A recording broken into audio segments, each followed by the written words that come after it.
பீகார் தீர்ப்பு திமுக அதிமுக கூட்டணிக்கு என்ன செய்தி சொல்லியிருக்கின்றன, கட்சிகள் அந்த முடிவை எப்படி பார்க்குறாங்கன்னு நீங்கள் நினைக்கிறீங்க?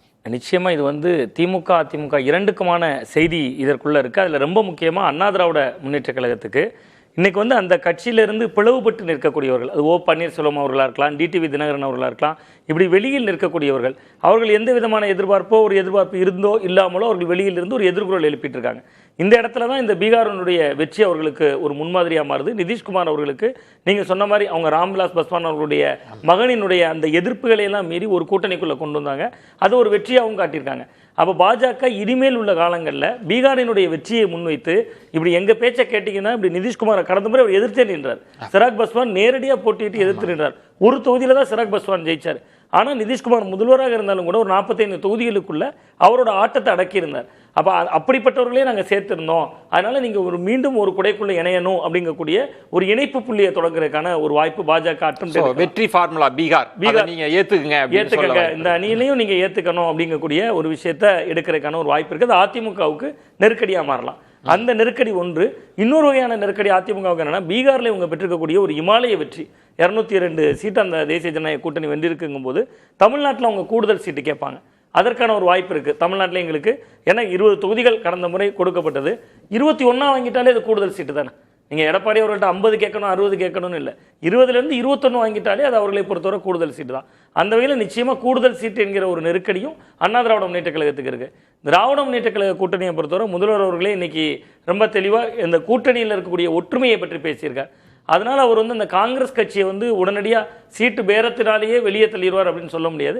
ஆனால் மிக முக்கியமாக தமிழ்நாட்டில் ஒரு 12% சிறுபான்மையினர் வாக்கு இருக்குது. அந்த ஓட்டு வேணும்னா திமுகவுக்கு காங்கிரஸ் இருந்தால் மட்டும்தான் ஆகணும்.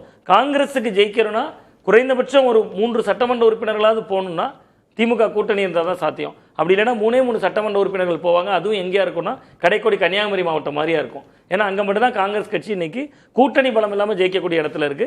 ஒரு சின்ன உதாரணத்துக்காக சொன்னால், கடந்த 2019 பாராளுமன்ற தேர்தல், 14 பாராளுமன்ற தேர்தல் திமுகவும் காங்கிரஸும் தனித்தனியாக சந்திக்கிறப்ப ஒட்டுமொத்த தமிழ்நாட்டில் அன்னைக்கு திராவிட முன்னேற்ற கழகம் கன்னியாகுமரி மாதிரியான மாவட்டத்தில் டெபாசிட் இழக்குது, காங்கிரஸ் 2வது இடம் வந்துடுது. அப்போ அந்த மாதிரி ஒரு சில ஊர்களில் தான் காங்கிரஸ் இன்னைக்கு வலுவாக இருக்குது. அப்போ அதனால இவங்க ஒரு சீட்டு விஷயத்திலையும் கொஞ்சம் கரார் காட்டுறதுக்கு வாய்ப்பு இருக்குது. கூடுதல் சீட்டு கேட்பாங்க, காங்கிரஸ் கேட்பாங்க, வழக்கம் போலயே கேட்பாங்க.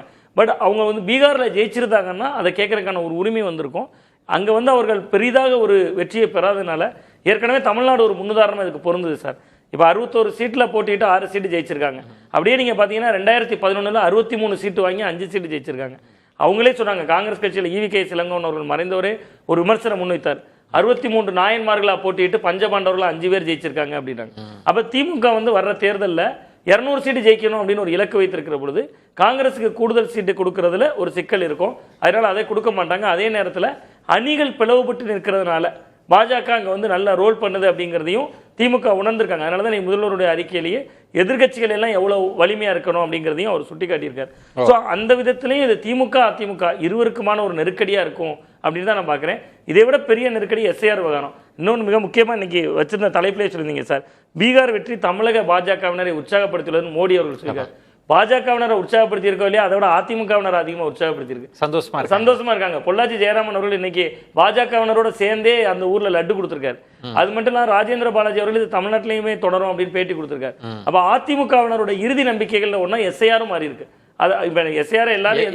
எப்படி நம்புறாங்க, ஏதாவது பண்ணி நம்மளை ஜெயிக்க வச்சிருவாங்க. அதுதானே இது காட்டுது. SIRக்கு ஆதரவா வழக்கு போட்டிருக்காங்க. இன்னைக்கு அந்த வழக்கு நடந்துட்டு இருக்கு. SIRக்கு ஆதரவாக அவர்கள் ஒரு வழக்கு தொடுத்திருக்காங்க. அது மட்டும் இல்லாம எல்லாரும் SIR எதிர்த்து ஆர்ப்பாட்டம் பண்றாங்க. அதிமுகவினுடைய ஆர்ப்பாட்டத்துல மட்டும் SIRஐ பயன்படுத்தி திமுக முறைகேடு செய்கிறது அப்படின்னு அதற்குள்ள ஒரு புது விளக்கம் எடுத்து அவங்க வழக்கமான திமுக எதிர்ப்பை SIR மீதும் பூர்த்தி பண்றாங்க. இந்த SIR விவகாரமும் அதிமுக தங்களுக்கு சாதகமான அம்சமாக இருக்கும் அப்படின்னு நினைக்கிறாங்க. அப்படி நம்புறாங்க. அவர்களுடைய குரல்ல அது போலி வாக்காளர்களை நீக்குறாங்க, திமுக கள்ள ஓட்டு போறது தடுக்கப்படும் சொல்றாங்க.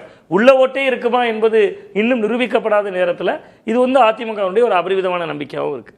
கள்ள ஓட்டுன்றது என்ன, இந்த 4 வருஷத்துல சேர்த்துட்டாங்கன்னு நினைக்கிறாங்களா? அப்படி அதிமுகவினுடைய குரல்ல திமுகவினுடைய கள்ள ஓட்டுகளை தடுக்கிறதுனாலதான். அப்படி பாத்தீங்கன்னா 10 வருஷம் அவங்க தான் மாநில தேர்தல் அதிகாரிகள் அவங்க கண்ட்ரோல்ல தானே இருந்தாங்க.